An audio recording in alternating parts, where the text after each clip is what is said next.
Welcome to USA Global TV and Radio, where our mission is to provide education, entertainment, hope, and inspiration.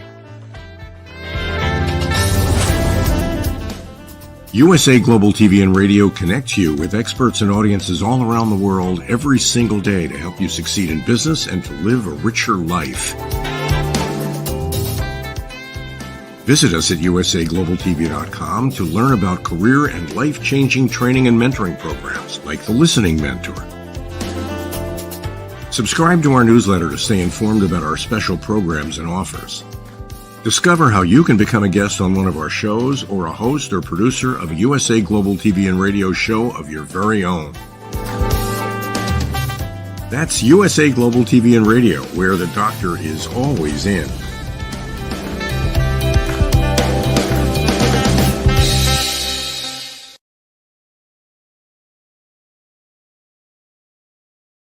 Good morning, good afternoon, good evening, and welcome home to USA Global TV and Radio, where we provide world-class education, entertainment, hope, and inspiration. A special shout out to all of you who are following us. I really appreciate your loyalty. We had over 100,000 views for last month, so that was on our YouTube channel, and almost 6,000 new subscribers. So please keep doing whatever you're doing. We absolutely love it.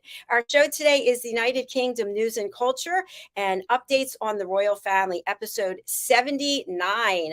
I'm not here by myself. As you know, we have a fabulous panel. It's a little bit smaller today, but small and mighty. Let's welcome Simon MacDonald. Hello, joining us from Scotland.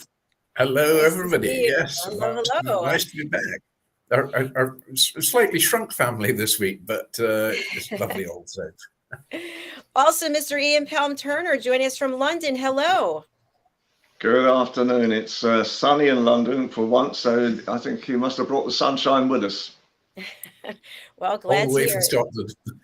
It's sunny here in New Jersey as well. So we've got a smaller group today, and I think that it might be a wonderful opportunity because we don't typically do this. You both have extensive experience as TV presenters and broadcasters, journalists, and as well as other areas. And I know you have passion projects as well. So maybe if you'd like to share something about a project you're working on, whether it's a book or an initiative, we'd love to hear about it. And then we'll get into news and culture. How does that sound? Yep. Okay. All right. Let's start with Mr. Simon MacDonald. What are you up to? Goodness, I'm up to everything. I mean, up to all sorts of things I am. Yes, just now, Scotland is, very, very busy with the two-wheeled variety of people that are here just now. We have the UCI World Cycling Championships in Scotland, and it's the biggest cycling event ever held in the world. And it's taking up all of Scotland, basically. I was down in Glasgow very early this morning, and everywhere you go, there's people they're cycling about, training, getting ready for racing. A lot of the streets of the centre of Glasgow are all closed off for the cycling events there. Today, in the centre of Scotland, between Loch Lomond and Stirling, there's racing going on there.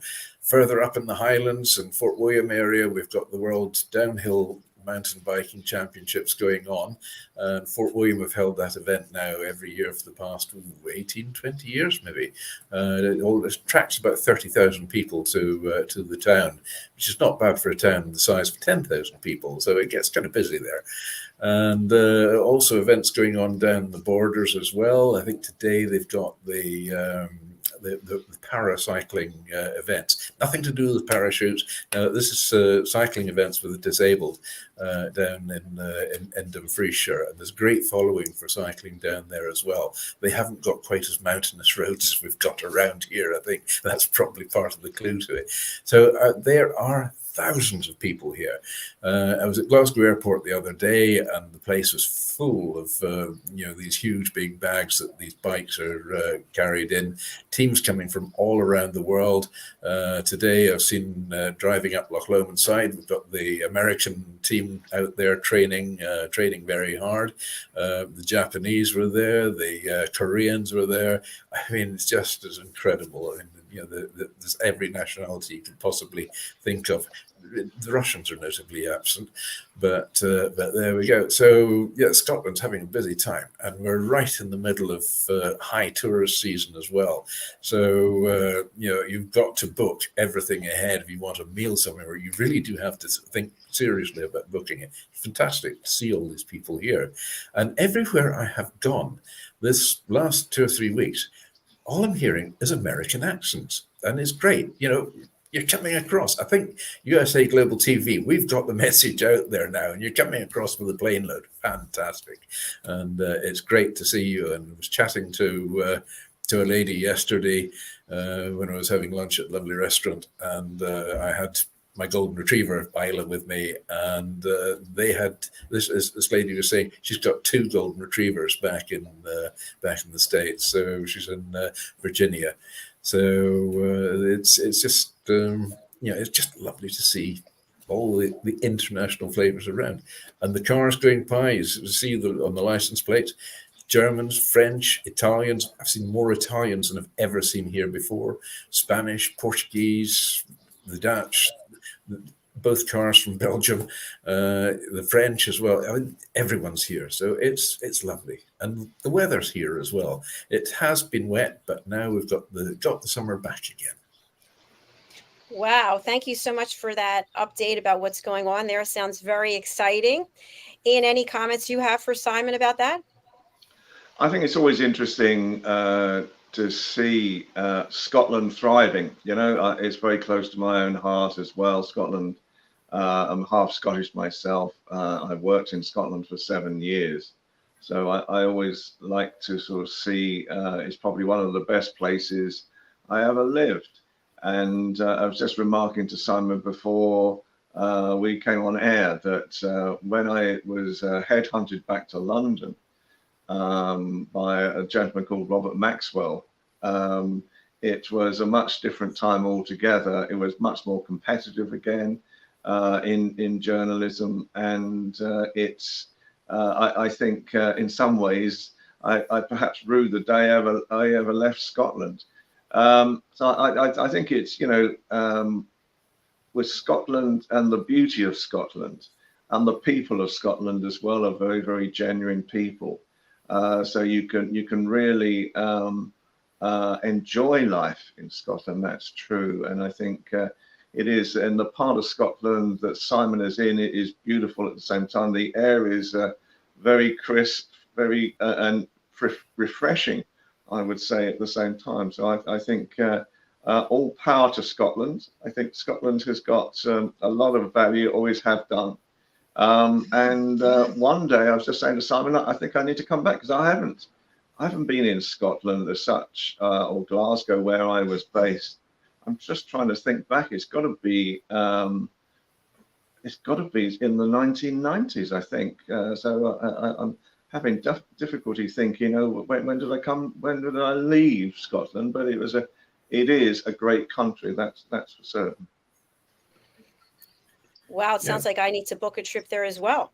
Yes, well, forthcoming events as well. We've got more happening here as well. Once we've got the bikes out the way and we've got room to get more people in, we're being visited in Oban, which is just about half an hour from me. Oban is a beautiful, beautiful town, gateway to the islands, absolutely stunning place. So we're being visited by the Clippers, and it's the round the world Clipper race. And they're coming across the Atlantic from the States and stopping off at Oban ready for the next leg of the race. So that's a big global event. We've just had West Highland Week as well, where there's been 200 or 300 yachts competing very heavily against each other for the whole load of different types of trophies and so on, as well, competing against each other to see who can down the most whiskey. That's part of it. Then on the 2nd and 3rd of September, we've got the Glasgow Festival of the Sea happening at the Maritime Museum and the tall ships in Glasgow. So that's going to be quite a spectacular event as well, with all sorts of different things going on. There's a lot of fishermen will be there. I would imagine there'll be 1 or 2 fishing boats will sail all the way up the Clyde to Glasgow so people can see what's going on, how the fish is caught, and also how it's processed. And Also, numerous dishes being cooked using fresh fish straight from our sea. So it'll be landed from the boat straight onto onto the celebrity chef stand. Guess who's been asked to be the celebrity chef this year? So that's something to look forward to. And so I shall be strutting my stuff and rattling the pots and pans and sharpening my knives up, ready to do some demos with this wonderful abundance of fresh and beautiful fish and shorefish that we have coming into our shores. So that's another forthcoming event as well. So it's all happening here. Congratulations. Smoked salmon, Ian, as well. That's very, very exciting. Very happy for you. And Mr. Ian Pelham Turner, what projects do you have that you'd like to share? I mean, at the moment, personally, I and hopefully Helena and others, we're looking at working with a new, really, I think, the future of television, which is fast channels. And I've been talking to a number of people who may be sort of financially involved or emotionally involved with the project to promote London initially to start off with, because London at the moment is flatlining terribly. You know, the businesses in London are just not that good, and there's all sorts of information coming out about. We had just one story at the tail end of last week, early part of this week, where one store group is closing down, 12,000 people just being made redundant, just click overnight. So I think it's important for people like myself, which is really my passion, just as much as it's passion for Simon to promote Scotland. For me, it's at least to promote London at the moment as a means of actually getting information out there. And the strangest thing happened, because I was wondering, okay, well, I understand what fast channels are. A lot of people don't, and it's really the future of programming on sort of on mobile phones and so forth. And I looked at it, and I was trying to work out, how will businesses accept something like this? Will they understand what I'm talking about? On the very night that I started thinking, well, I'm not sure how I'm going to sort of market this, but there was a lot of interest from business already on how to support something like this. Both the BBC and ITV came out with figures, in fact, a news item to say that the audiences that were watching both these very much high-end programs their audiences were dropping dramatically. And this had come from the official governing body of broadcasting in UK, which is called Ofcom, and that people now were moving away from mainstream television in droves and moving on to just their phones. And I would have assumed, first of all, this was for just young people, 18 to 30-year-olds. But no, the biggest group of people wanting to leave that and just watch some items on their phones or their tablets or whatever it might be were my age group of 50 to 70-year-olds. So it just goes to show that the whole world is changing before our very eyes, and so quickly. And what I've noticed now is that already the BBC has started doing 30-second to 2-minute news clips, rather than really the type of reports where they'd be doing 5-10 minutes reports. There's a lot more 2-minute clips coming up now. So obviously we're going to see a different type of culture in the future. And I think, you know, the value to jump on board and get London promoted via this method is the future. Thanks, Ian. Yeah, I would have to agree with that. I know for myself, I haven't watched mainstream television in years, and I watch everything on my phone, and everything is from a streaming platform, so I can stop and start and just take in the content anytime that I want. So I do believe in that. Simon, what are your thoughts? Yeah, I mean, everything is evolving, and you know, in this day and age now, it's time is at a premium just about for everybody, except for us in the West Highlands. You know, it's a bit laid back about things like time, and you know, if it gets done sometime in the future, that's all right. You know, it doesn't matter. Nothing as urgent as doing it tomorrow. So yeah, I think there will be probably a lot of you know, sort of dyed-in-the-wool people who will prefer to sit down and watch their half-hour program or see a full expanded news clip. So I think there's definitely room for both. But totally agree that with, you know, people working so fast and so hard and, you know, not having time to catch up, you know, and little sound bites like that is you know, there's definitely you know, a strong market in future for that. Yeah, I think especially when it comes to the news, I know sitting down and watching the news, I don't watch news on television at all. I read it on my phone, various platforms, and I just scroll through because most of it is usually something horrible. It's, as we've talked before, you know, bad news sells. And so that's a lot of it. And I don't want to spend a lot of time on it. Yeah, having it in little bites, definitely, I think it does, you know, little smoked salmon sized bites just makes it work well.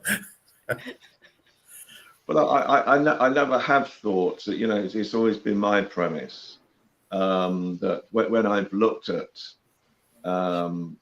good news and bad news, I actually think diametrically opposite, because if bad news sold, and a lot of content in newspapers these days is negative news, bad news, and it's been for quite a long time now. I mean, I left newspapers, the national newspapers, 12 years ago, and basically when I first entered Fleet Street, which was the home of national newspapers in Britain, in the 1970s, the average sale or the average readership of what you would call a red top, or, you know, would be sort of something like about 5 million sales a day.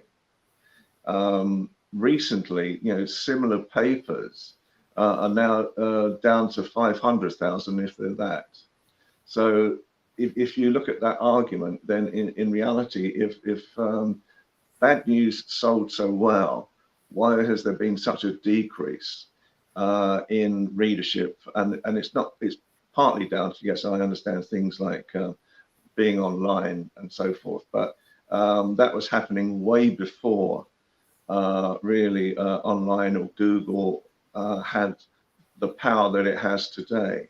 So I would always say that, you know, at the end of the day, I think newspapers, national newspapers, really shot themselves in the foot a lot of the time, because they would come up with these disaster stories or gloomy stories. And at the moment, I had to do another political show this morning for another channel, and we're talking about some of the headlines. You know, I have this quote these days that the government is using sound bites rather than sound judgment. And so more and more critical mass of really quotes that are coming out. I find it's just a sound bite, and it may resonate for a few days, and then you will find that they will diametrically challenge even what they've said a week before. So we're not getting a lot of common sense, I don't think, in political news at the moment. And I think, you know, it's a time now where I personally want to be creating an environment of allowing people, lots of different people who should have their voice being heard, and promoting London. As I say, you know, I'm very much an Anglophile Londoner. You know, I want to see the smiles back on people's faces. And when I look at the moment, what's going on in London, you know, as much as we try to promote London and promote the issues and the values of London, it's getting lost, because so many businesses right now are just feeling they don't know what is the answer to the questions in the first place. And they look to America to see what President Biden has done. And in some ways they look at that as well. But, you know, the reality at the moment is, I think we need to really have a big shot in the arm. How you do that, you know, is people like, I hope like myself, who can actually just even give a, you know, I always describe myself as just a grain of sand in the desert, you know, and nobody really. But, you know, I tried to create a situation that will promote and give hope. I think that's one of the biggest things of all. Give people hope in London, especially young people, to actually move forward.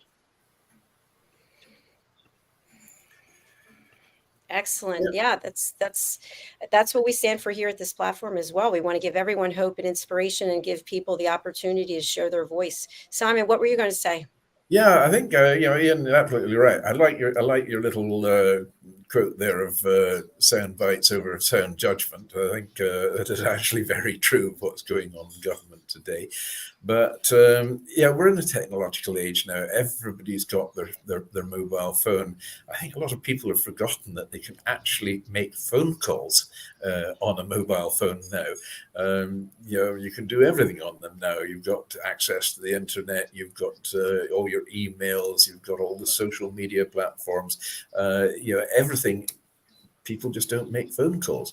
But you know, carrying a newspaper around and, you know, you get your hands covered in the newsprint and so on is definitely a dying thing, because it's on your phone, you know, and you can carry around 100 newspapers on your phone.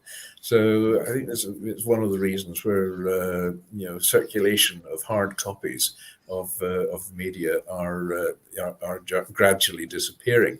And of course, I mean, every newspaper, you know, be it broadsheet or the red tops, they all have their websites and the availability that you can read all their news online. And you know, catching up, it's evolving all the time, rather than waiting till the next day's edition coming out. You know, you can tune into that several times a day and get the catch up of the news that's going. The quality of the news is another issue. And yeah, you know, they all say bad news sells. Well, good news can sell as well. People are there. They want to be informed. They don't want to be depressed. They want to be elevated. So, you know, I think a lot of the journalism now tends to forget that a little bit.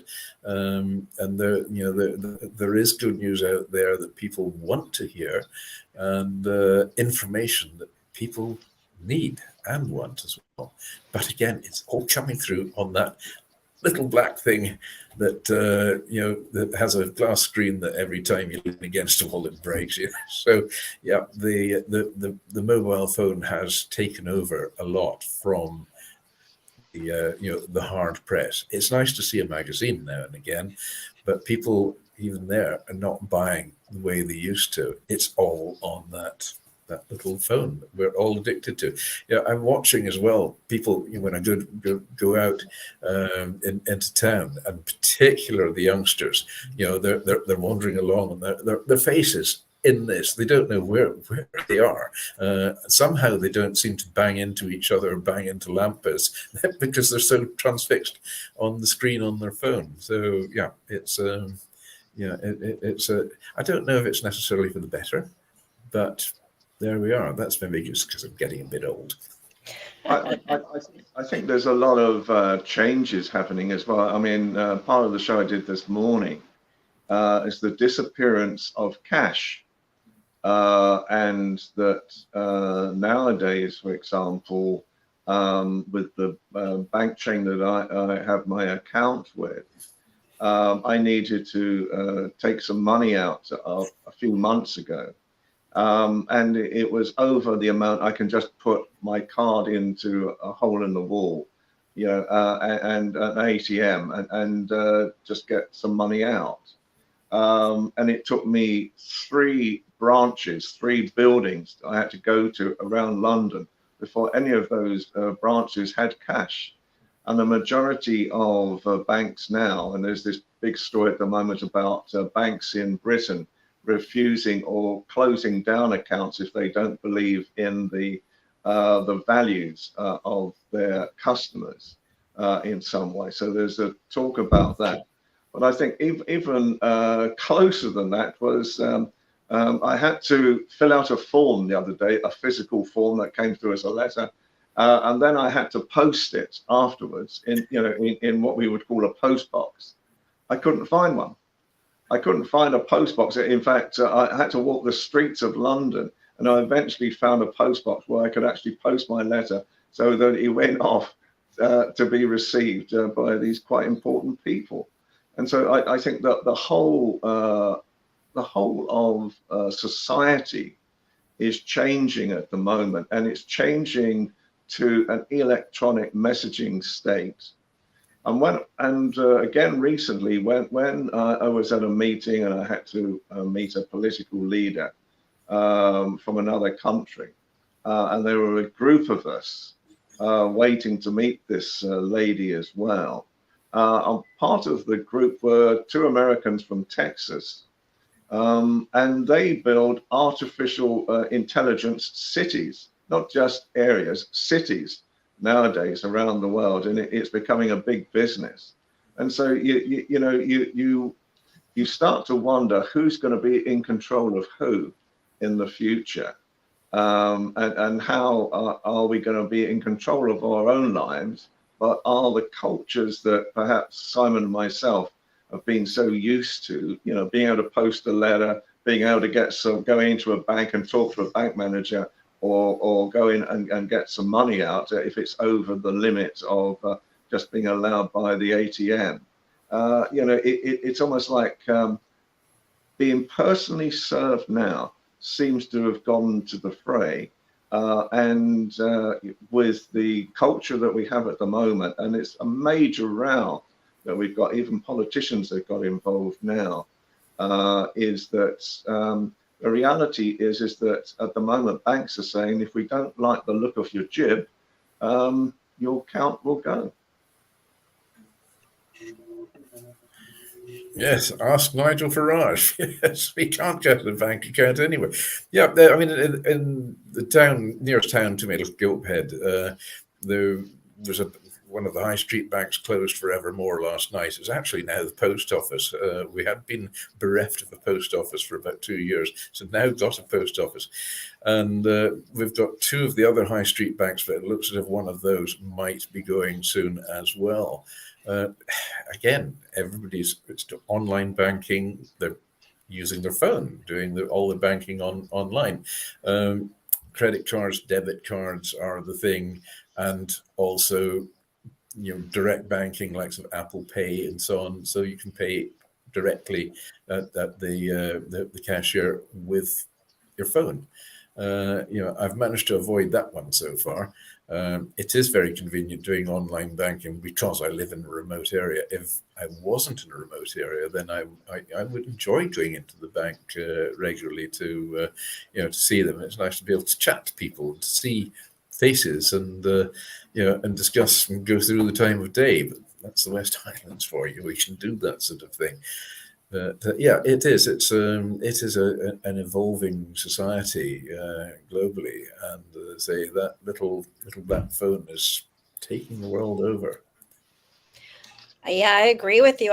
During the pandemic, I think for 18 months, I didn't use cash at all. And when I had to actually go somewhere, I think I was going to meet Yui, and I thought, oh my gosh, I don't actually have any cash because everything is online. And even when you drive in the car and you have to pay for the tolls, it's all done electronically if you have an Easy Pass. So that was kind of an awakening when I had to actually go and get cash, because you never know what you might need it for when you're traveling.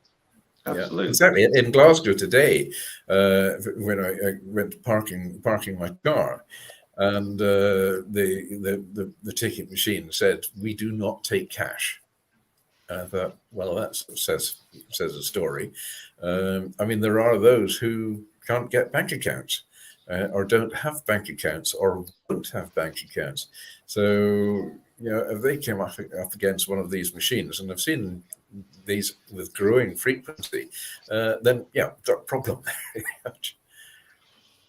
But then there's a problem as well now.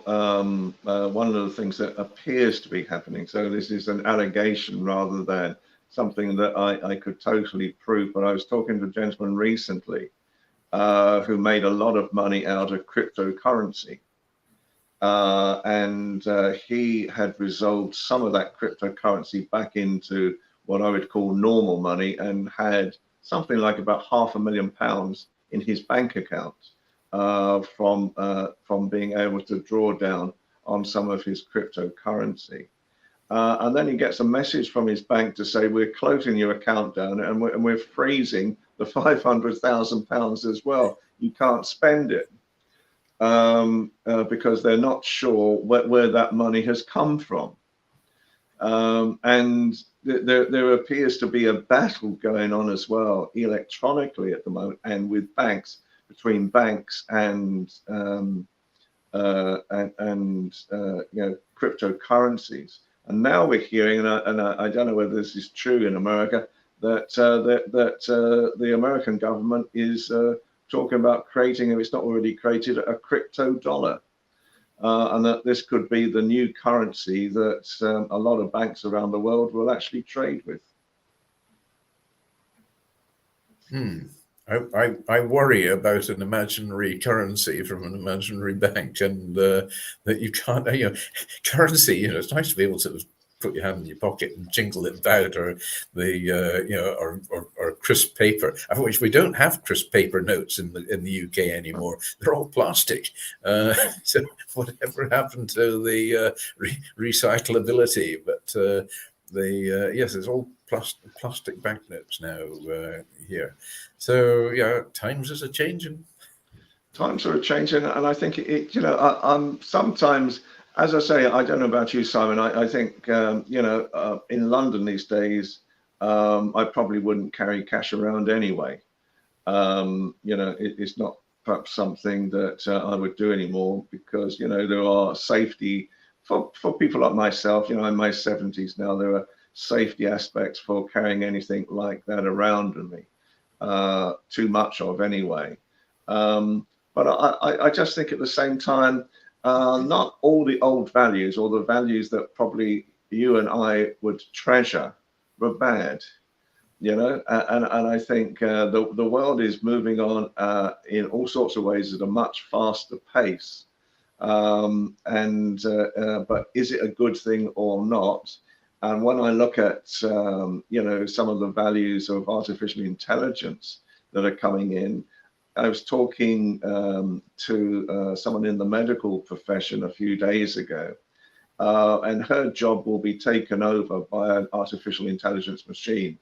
And she really, a lot of the work that she does was a diagnostic checks on, whether people had cancer or, quite serious illnesses as well. So, her responsibilities are going to be challenged and changed. And she will be getting new roles within the NHS. But it just goes to show at the moment that 1984 or what is sort of happening it is now machines are taking over the whole thing. When the two gentlemen from Texas were telling me about what the artificial intelligence cities mean, the whole thing is controlled from a central point of view, and it's like it's like some space sci-fi story of the future. So I don't know whether that's a type of future that I would enjoy that much anyway. It's interesting. I was introduced to ChatGPT by one of our team members, and I use it all the time. I absolutely love it. I feel like I have a team of people here that I don't have to pay. It's like having virtual assistants and marketing people and salespeople. So I've just really enjoyed it. I'm grateful for it, for the way I've been able to access it. Yeah, I think actually, sort of reflecting back on what's just what Ian was saying there about artificial intelligence, I think I must be able to lay claim to being one of the first people to have artificial intelligence. I remember one of my school teachers one day looking at a paper that I'd handed in, and he said, "Simon MacDonald, this is just unreal out of your mind." So there we are. Did I create artificial intelligence or what? Very funny. Have I misinterpreted the whole thing? And just to bring a bit of breaking news as well this afternoon on the royal family. We're hearing this afternoon that there are revelations on the royal family website. And when Harry and Meghan left in 2020, they were still allowed to use HRH in front of their title, providing they didn't abuse it or misuse it. And now apparently HRH has been removed from their titles on the official royal family website. And not only has that happened as well, is that whereas before their categories were just below William and obviously King Charles and so forth. So they were underneath. They've now been moved to the bottom of the website underneath Prince Andrew and Sarah Ferguson and co. And so there's a huge new argument going on this afternoon about how now Harry and Meghan feel even more disgruntled with the royal family. And so, you know, this whole tragic situation at the moment of instead of bringing the royal family together, they seem to want to tear themselves apart, is happening yet again. This sounds like another breaking news and scoop for USA Global TV. You heard it here first. Absolutely, yes. And Ian, what is the sentiment there in London about this? It's very early to say because it's just breaking as we're talking at the moment. But my feeling, my personal feeling, is stop being so stupid. You know that you know, as I've always said, you know, I'm a royalist, but I'm a pragmatic royalist, and the royal family really exists on the sweat, blood, and tears of normal people in Britain who pay for the royal family to exist. And so for me, I want to see a strong royal family because I want to see a strong London. I want to see a strong Britain. And, you know, for me, it's incredulous that once again, they're attacking each other from either side of the Atlantic at the moment. And leaving really the royal family in disarray. You know, at a time like this, when London, and I know Scotland as well, and I get, you know, I'm sure Simon will talk up Scotland at the same time, but when Great Britain is flatlining in a lot of ways in business, we don't need things like this. You know, the reality is that we need to unite. We need to find as many forms of promoting Great Britain, and for me, especially London, Londoners, and all the different voices of London. You know, I've had lots of meetings in the past couple of weeks leading up to where I want to be in fast channels and creating fast news. And these are people who are doing incredible things at the moment, but they can't get their voice heard. Or there may be communities where they feel because of the color of their skin, they're not going to get heard at any time. And so all hope is gone. And so, you know, for me, I don't want to see or hear things like that, you know, in a country, both Scotland, England, Wales, Northern Ireland. I don't want to hear it in a country that I think we all are patriots of, and we want to see the best for. Thank you so much, Ian. Thank you, Simon. We're actually at the top of our show, so I loved how you brought out that breaking news right as we're about to close. That's wonderful. And I do want to share also, for those who don't know, that at USA Global TV and Radio, our demographics of our viewers are actually between the ages of 18 and 34. So we are right there in alignment, Ian, with I think what you're talking about with fast channels and capturing that audience segment. So I think that's all good news. Good. Yeah. Yay. Okay. Well, Well, they still watch and listen to a couple of old crocs like Ian and I. Absolutely. Well, it's great to have you both here. And of course, hello to DIANN, FLOYD, BOEHM, and to Helena Chard. We're sorry that you're not able to be here today, but we look forward to seeing you next week. And as always, let's go around with our words of wisdom for our audience? And we'll start with you, Ian. I think at the moment, we have to look to our futures, not be focused on what's happening at present. So I get all of that, and how we can move forward in a collaboration of environments, but also really focusing on what we need to achieve for our different countries, different perspectives, our own futures.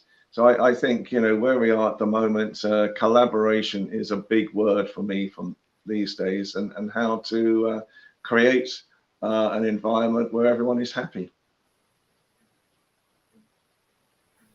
Thank you so much, Ian.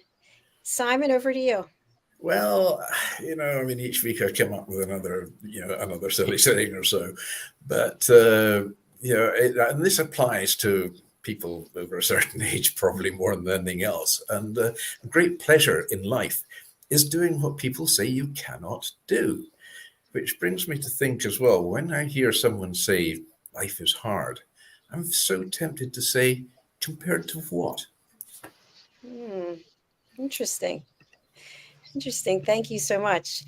And what I want to share is I got this news from YouTube on Sunday that they had shut down the YouTube channel for a week because of a video that I did that included a role play. And the video was talking heads, and it was when we judge, we don't listen. And in that role play, there were two actors who were talking about the pandemic and vaccinations, and one was pro and one was against. And so they shut it down. So I remained very calm. And I said to myself, I need to find a solution. And that's what my point is, that instead of reacting with emotions, I said, what is the solution? So I decided to file an appeal. And it turns out that I won. Yay. Within 24 hours, they said they made a mistake. And then I also said to myself, this is a message that you need to diversify. You need to be on as many platforms as possible so that no one owns you or controls you. So that's what I would say to our audience out there, that when you're having challenges, as we all do, take the emotion, take a step back, take some deep breaths and say, okay, let me put the emotion over here and let me look for a solution. And keep pushing forward to find the solution. And once you do, you can then take that emotion and you can celebrate instead of holding yourself back because of fear. And so that's something that I've learned. I'm going through a hard time personally, and I've been able to just continue on professionally because I keep looking for solutions. So I hope that helps somebody out there.